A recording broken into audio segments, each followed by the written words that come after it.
Hello, everyone. Thank you for tuning in to episode 9. Today we're talking about spells and rituals. I said this in the last episode. This is what we'd be doing. We're actually going to be doing. We're not going to be doing it. You're not going to see me doing it. I'm going to be telling you some spells and rituals.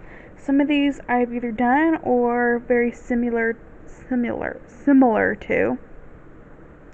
But I tried to find some that were pretty easy, I would say. If you guys like this, I'd be so happy to do another episode on this. If you guys need some idea for your Book of Shadows or something to try out and see if it kind of works with you, I'd be so happy to do. But yeah, all the links to these particular spells that were made by certain people will be down below. None of these are my own. Just want to put that out there. But the first one we're going to be discussing, or I'm be telling you how to do, is called A Bowl of Love. So it is a spell to strengthen or renew love. Spell timing, new moon or waxing. The suggested tools is a small glass bowl, a little bigger than the size of one's fist will do, rose petals of any color, small white flowers such as Queen Anne's lace, a small twig of rosemary, smaller than your pinky finger, anything small that reminds you of the person, water, and a windowsill. So those are your suggested tools. Now, the directions. So perform all the following actions while holding the thought of your loved one in your mind. Think of happy times together, things you've done together, things they said that made you smile, etc. So the first thing you're going to do is fill the glass bowl about 3/4 of the way with water. The second thing is float one rose petal on the water, put the smaller white flowers around it, put the twig of rosemary in the rose petal. Number 3, put the things that remind you of the person in the rose petal as well. This can be some sort of trinket, a sigil, etc. You can also sprinkle some red or pink glitter over the bowl for a more light-hearted love. Number 4, place on the windowsill at night and let it sit overnight. You can either keep the bowl near the window after that, or dump out the water and collect all the objects in a small cloth bag and keep that. Tip, if this is a new love coming after an old one, rub up a couple of those rose petals and sink them in the water before putting in the other items. This will help you move on from the past love and keep your head in the now. And I have not done anything similar to that, but it sounded really interesting, so I included it anyway. So let me know if you try any of these, by the way. And the next one is a spell to attract clients. I have a lot of friends that are small business owners that are also practicing witches, and if they watch this, I thought this would be kind of good for them, or really anyone with a small business. So, a spell to attract clients. To help get new clients for your business, spell timing on a waxing or full moon, suggested tools, 9 green candles, 1 gold candle, 10 candle holders, attraction oil, ritual tools. So the directions is to cast a circle. Cleanse and consecrate all candles and the dressing oil. Dress the candles from tip to base. Set gold candle in the middle of the altar on the altar pentacle and start in a spiral pattern, placing green candles around the gold one. Light the gold candle first and say, "My golden honey, as sweet as can be, attract some clients like a swarm of bees for me." Then you will light the first green candle and say, "One little bee comes our way." Light the next green candles one at a time while saying, "Soon another bee, and another comes our way. 6, 7, 8, 9 little happy bees come our way." Hold hands over the burning candles and say, "Who are these bees I may ask this day?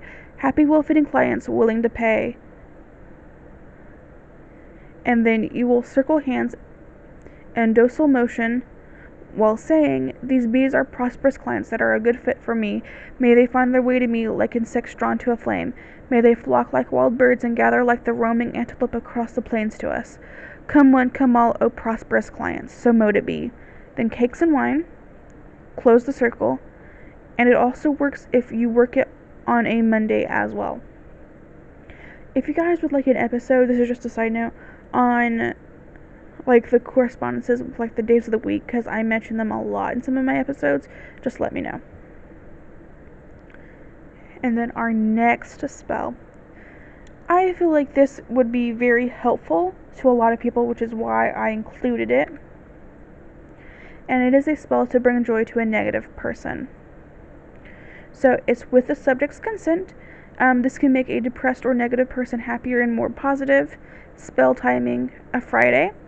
Suggested tools, rose incense, pink cloth on the altar, materials for a poppet, a scrap of white or pink cloth, rose petals or pink paper, heart shapes.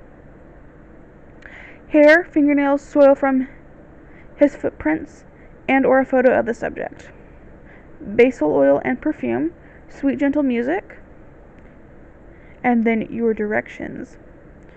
The first one is light a pink candle on a Friday, use rose incense and a pink cloth on the altar. Then you will make a poppet from white or pink cloth stuffed with cotton or something similar, with some pink or red rose petals in the mix. If roses are out of season, use pink paper heart cutouts. Personalize with hair and nail clippings. Soil from his footprints, a photo, etc. Be careful to use a photo that shows the subject smiling or laughing. Hold the doll in both hands and say, "I name you," the name of the person. You are he in all the worlds and between the worlds. Then you will lay the poppet on a pink satin cloth or cushion, or as close as you have, and anoint with basil oil. Play soft sweet music and spray sweet perfume around the working area. Pick the doll up often during the working and hug and kiss and caress it. Then you will be seated, ground and center yourself and chant or drum until the power is raised. Now imagine a cloud of beautiful pink, white, or golden light gathering strength before your eyes. When it is bright as possible, send it into the poppet, chanting the name, sad of heart, now I make your woes depart. Then you will sit and strongly visualize the subject happy and smiling, with their troubles behind them, enjoying life. Feel happy for them, with and for him. When you are finished, hold the doll in both hands and say, "This I declare for the good of thee and of me, so mote it be."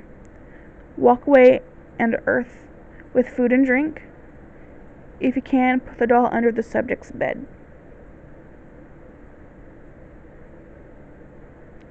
The next spell is a calming spell, and I also included this because I know a lot of people that deal with anxiety, myself included, and I felt that this would be a good spell to include.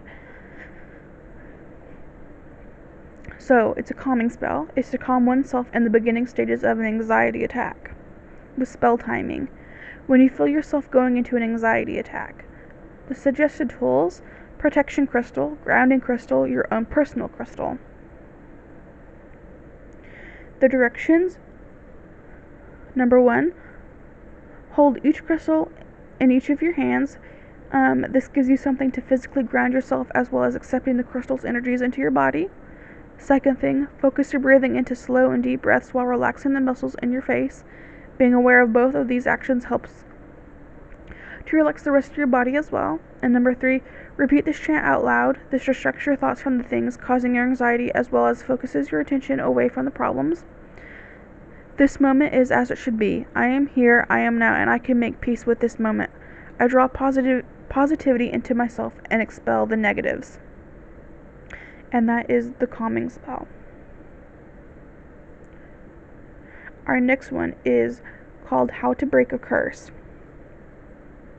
So a curse is a negative energy that has become attached to you by one means or another. In many cases, it may be the result of a hex placed upon you by another magic user, or even by a person with strong feelings but little magical experiences. Sometimes our own attitudes curse us, or we may inherit curses from our families. Either way, there are steps we can take to diminish and break a curse and move on with our lives. So, these are the required tools. Uncrossing herbs, incense and or oils, entirely optional. Salt, some kind of oil, preferably olive oil. Use the cheaper light stuff. And then your directions. The simplest way to break a curse is by taking a bath using uncrossing herbs and salt. And this is directly from this person's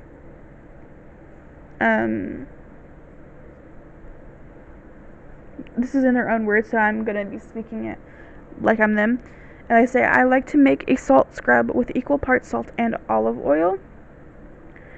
You can and add any uncrossing oils you choose to the olive oil before mixing, or steep uncrossing herbs in the oil and strain it before mixing. Just keep in mind that many uncrossing herbs and oils are irritating to the skin and mucous membranes, so choose with care. Although timing is not crucial, dawn during the waning moon is the best time for a cleansing bath of this sort. Many people prefer to repeat the ritual several days in a row. 3, 7, or 13 days are all possibilities. Continue until you feel better, beginning the day after the full moon and continuing till the new moon is a good plan. This bath gets rid of the energy attached to the curse. However, the one who placed the curse on you can still repeat the curse, and if he or she has created an object from which to generate the curse, it is sometimes only a temporary fix.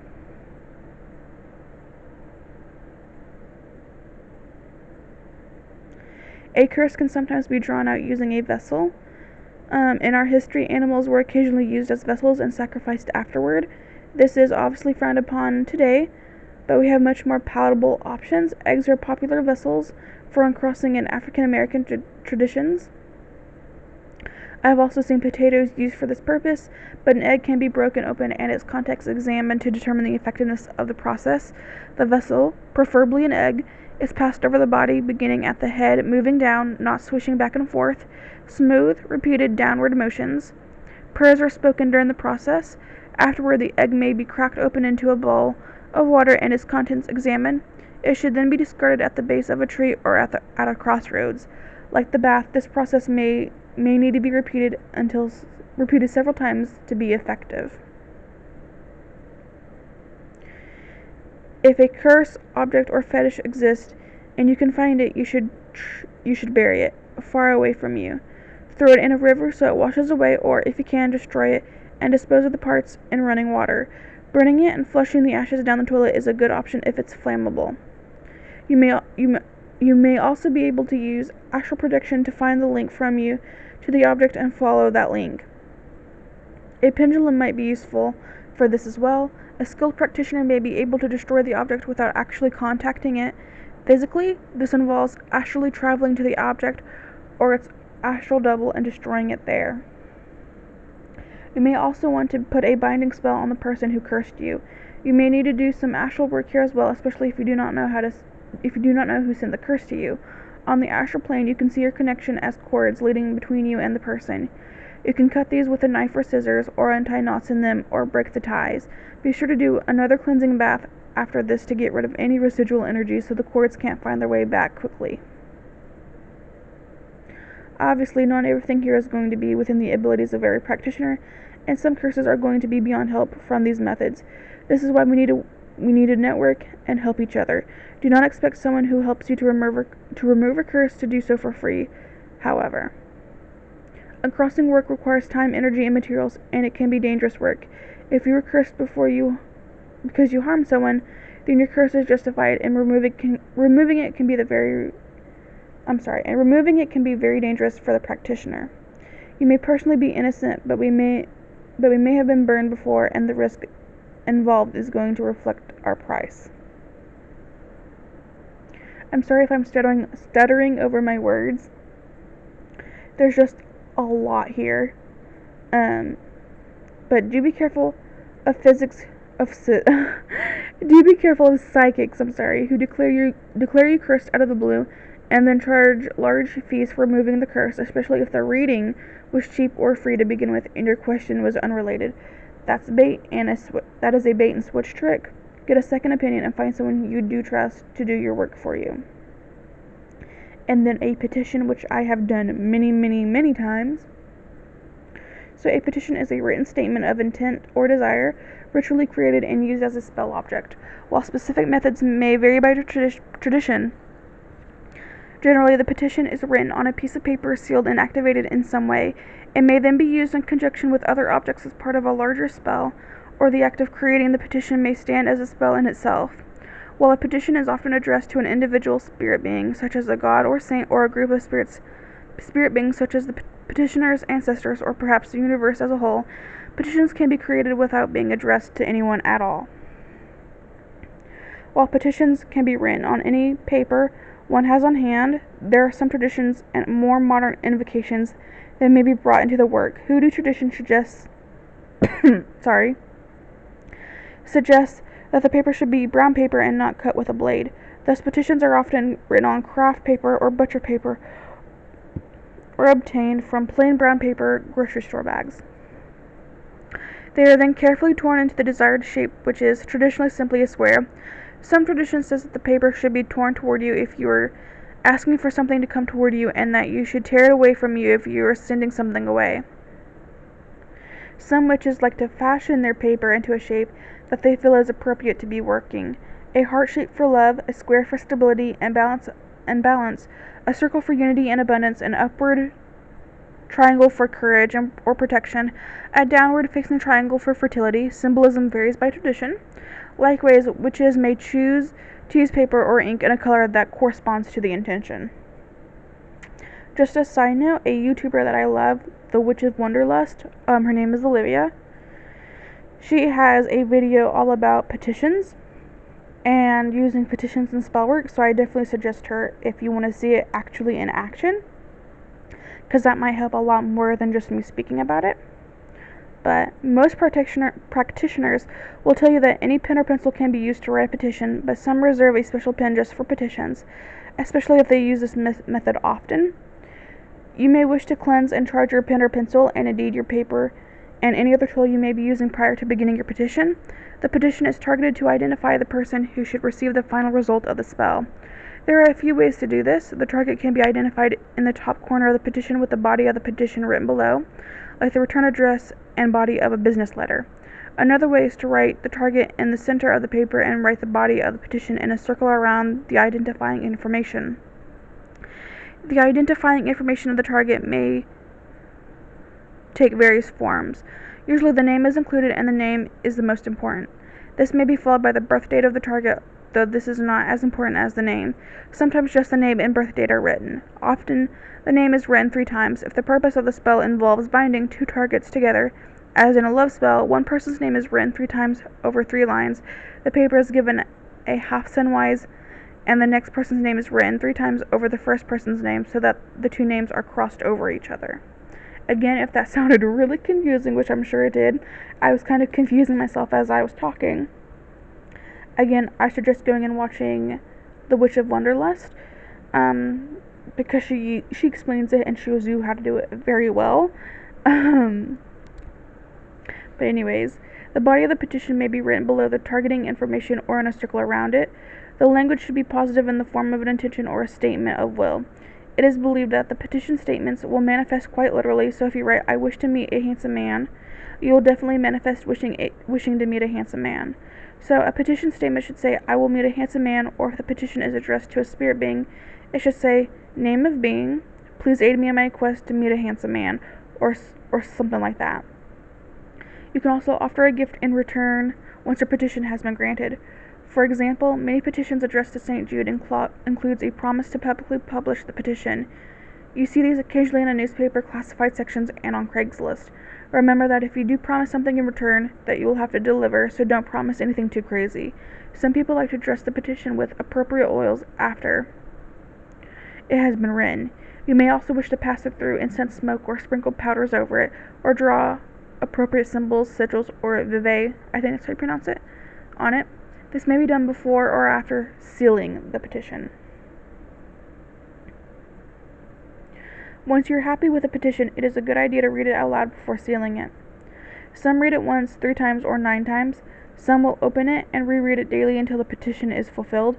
If the petition is short and sweet, and the best petitions are, you may memorize it and repeat it out loud as it is sealed. Place the petition on a flat surface and fold it in half. If you heard that I'm sorry, that was my dog, she's snoring. Athena, please girl. If you're attempting to draw something toward you, fold the petition. I'm sorry, she keeps snoring so loud and I know you can hear it. If you're attempting, oh goodness, and I lost my place. Place the petition on a flat surface and fold it in half. If you are attempting to draw something toward you, fold the petition toward you. If you are attempting to send something away from you, fold the petition away from you. Then give the petition a quarter turn, which is optional, and do so if you are drawing widdershins. If you are sending, and fold it once more. Repeat once more time so that you have folded the petition a total of 3 times. At this time, the petition is sealed. You may wish to verbally seal it by saying, "As I will, so mote it be," or something. Or physically seal it with a bit of wax or tape if you don't want it to open and reread it later. The petition, now created and charged, may be activated in a number of ways. It can be used as a spell component and added to a larger spell, such as a container spell with other objects, and activated as part of a larger spell object. Or you may wish to use a candle to activate the petition on its own. You can simply place the candle on top of the petition. You may dress the candle first if you wish, recite your petition as you light the candle, and allow the candle to burn.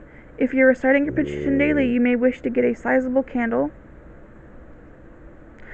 that you can relight every day as you recite. Otherwise, a small tea light will do. Some will burn the petition itself, which is what I do. This is especially appropriate for banishing spells. If your petition is addressed to a specific spirit being, the best place of it is on the being's altar. Once your petition has been fulfilled, it is important to perform whatever acts of service you have promised in return as soon as possible. Then the petition may be torn up 3 times and tossed into the bonfire, or buried at the base of a tree, or you can burn it in your candle flame and scatter its ashes over the crossroads. And that, my friends, was a petition. And I know that was a lot of information at once. So like I said, please go watch The Witch of Wonderlust. She has an incredible video on it, because I am someone who has to see it done, and I know my words were quite jumbled and interrupted rudely by Athena snoring. But anyways, all the links that I used to each particular spell will be down below. I hope you guys enjoyed this, and I will see you next week, next Thursday at 3 p.m. and we will be talking about candle magic, which I am so excited for. I know I keep saying that in every video, but I literally love candle magic. But yeah, that's going to be it for me today, guys. Thank you so much for watching, and I will see you very soon. Bye!